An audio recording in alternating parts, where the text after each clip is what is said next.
ngunit nakangiti masaya.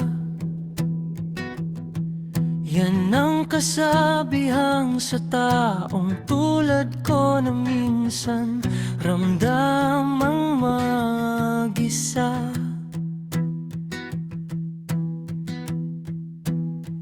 Bawat biyayang araw may kaakibat na pagsubok na kung paano tatakbo at saan maluluklok. Pagsapit na gabi ay isang pagtatapos, ngunit panimula na uli ng isang pusong ikahos. Masaya naman ako, di lang alintana, mga wikang sadyang lumalatala.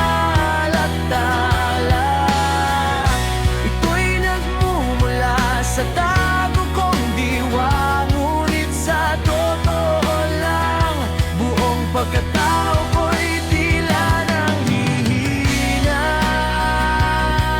na, hihina.